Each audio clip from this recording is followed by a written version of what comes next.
So, welcome to a new episode of the Aquaponics Geodome. It's nice weather today. The hurricane did its best, defeated Brenda, yay. But I'm sick at this moment and I'm not feeling so well, and my head is full of slime and stuff, and my voice is like so. Anyway, I will make a new episode, and today I'm busy with wheatgrass. I was collecting some wheatgrass from the field next to the dome. Can I get it on video? Like over there. You see it? Last year I planted some wheatgrass. Now it's finished. It's ready. So we're gonna make a new generation of wheatgrass into the dome. So let's do some wheatgrass planting somewhere where we have space. Where shall we plant the wheatgrass? I think this is a nice space. So we're gonna plant in the box number 3 from the right side. Let's show you how we plant trees in our aquaponics system. Up, go like this. Into the hole. Discard the seeds in it. Yeah, in the wet zone, so you can germinate the seeds. Now we push back the stones to the place, and that's it. We planted some seeds. Now wheatgrass will grow rapidly, fast, and then we can chop off the sprouts to make some wheatgrass juice. It's very healthy, very green, lots of living amino acids, stuff like that, fibers, no fibers because you squeeze it out. Anyway, super healthy. Here we had some more wheatgrass planted earlier, but it's not for consumption. We're gonna make seeds out of them too. This one now, that will work. Oof, and this I didn't see the temperature for today, but it is 38 degrees. Can we see it? Oh, yes, here it is. 24 outside, 38 inside.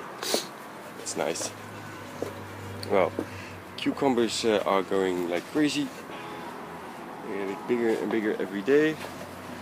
We also getting a lot of tomatoes, like here. There, there's a fresh one. Here, a lot of new ones. Here we have new ones. Here we have new ones. Here we have new ones. Over there we have new ones. They are going like crazy. Yeah, that's nice. What's the rest doing? Well, the seeds are almost done from this lettuce. Should collect it. If you want some seeds for our lettuce, let us know. We can post it to you. If you're living in America, it's not done to send seeds overboard because of the Eco-Terrorism Act, and we need to protect our nature, our habitat from other species that can take over control and destroy the rest of the ecosystem. Blah blah, like an autotroph. Anyway, if you're living in Europe, it shouldn't be a problem. If you're in Holland, it's cheaper. But you can get these lettuce seeds from us if you want. Let us know. Now let's see what's going on the other side.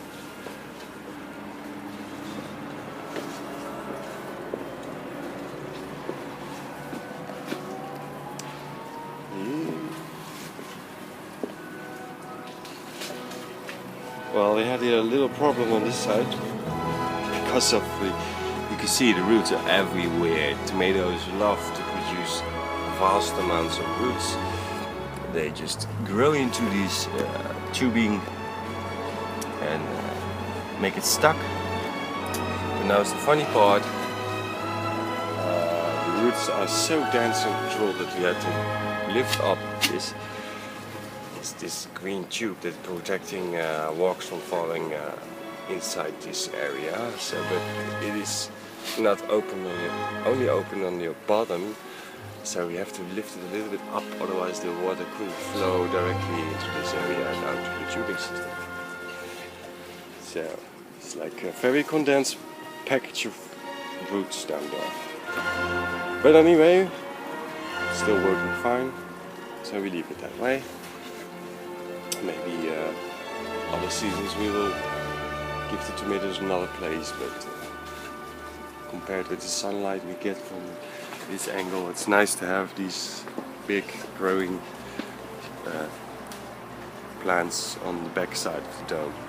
So they should cover this area, but it's just not happening this year. They do their best, but anyway. Also a lot of tomatoes coming up. I took some leaves from the downside area. They don't use it. Most of the time tomatoes only produce, I took this from here, only produce fruit on the top.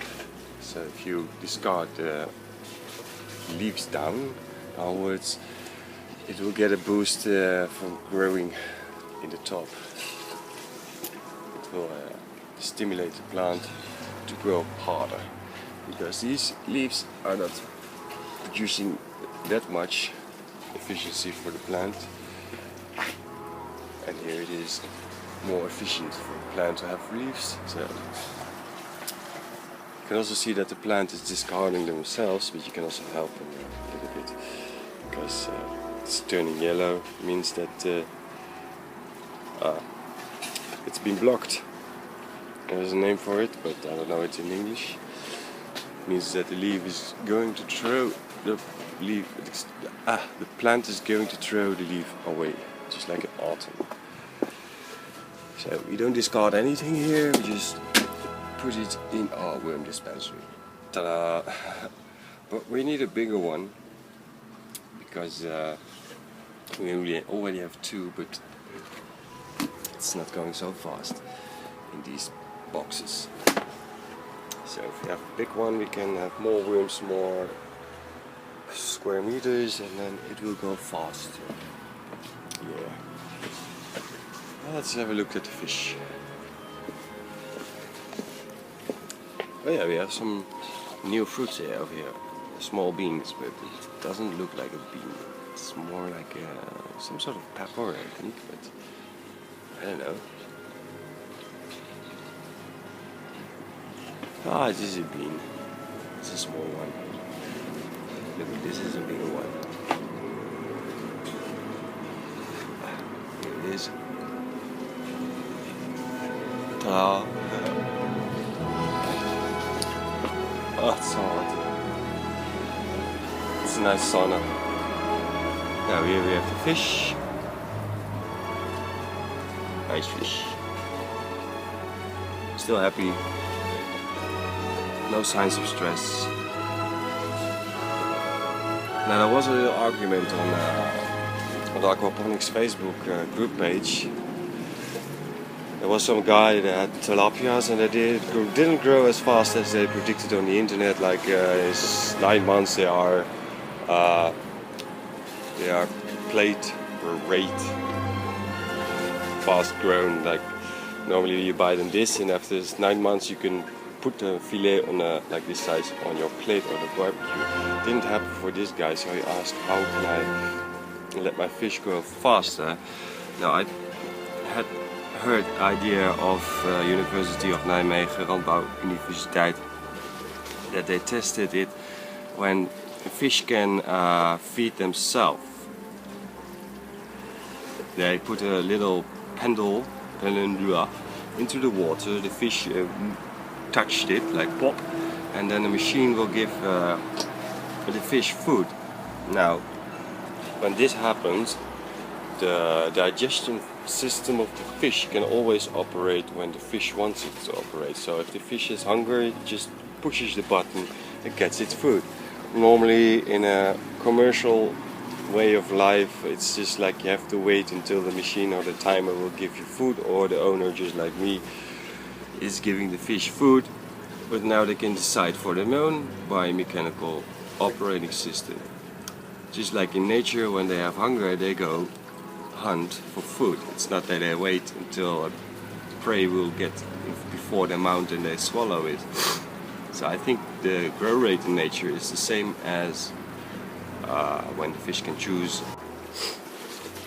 I needed some space on there on the iPad. Anyway, the grow rate naturally fares enclosed container fish like these. They are not living in nature. They are dependent from us. But if they can choose their own food rate, they grow like 4 to 5 times faster. And the theory is that the digestive system doesn't stop and will continue when we will feed them, but it will continue when the fish decides to feed itself. So everything is just like from eating to the digestion to pooing is just like one full circle that's always working. They say when you are hungry, already too late. So. But I want to test this theory on this fish, but I didn't develop any pendula yet or a button for the fish to push. So that's maybe our next project, because that would be awesome. Some people are discussing other things. Some people say that people are crazy by saying these things. But I say, let's give some data to it, and then we can share it with the rest of the world as pure fact. So, something for later. If you have a different opinion, please note. If you have some great ideas to add on to this project, it's also great. If you're already doing these kinds of stuff that fish can feed themselves, let me know. I'm very interested in that kind of theory. Now, let's feed them some regular fish food.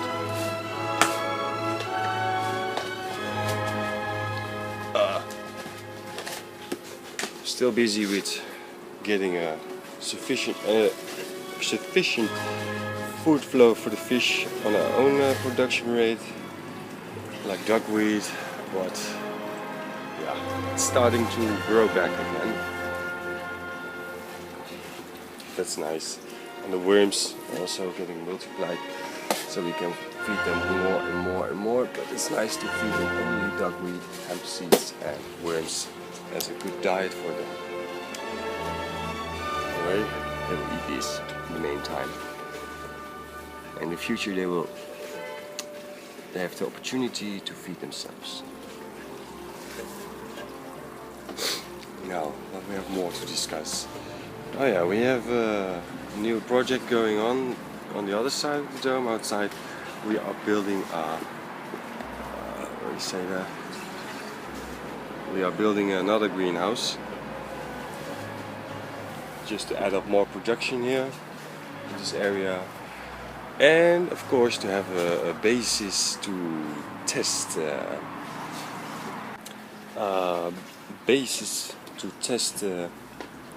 what is growing fast or not, or what is going better or not, because we are testing an aquaponics system over here, but it's nice to have a neighbor greenhouse that is doing the same, so we can compare stuff, and then we can make hypothetical theories and stuff like that, and then we can make facts out of that by doing a test, another test, double test, triple test, and then we are sure of what we think, what is sure. So it's very nice. In the meantime, it's under construction. It will be done before winter. So it's not winter at all now. Let's see how the data is at the moment.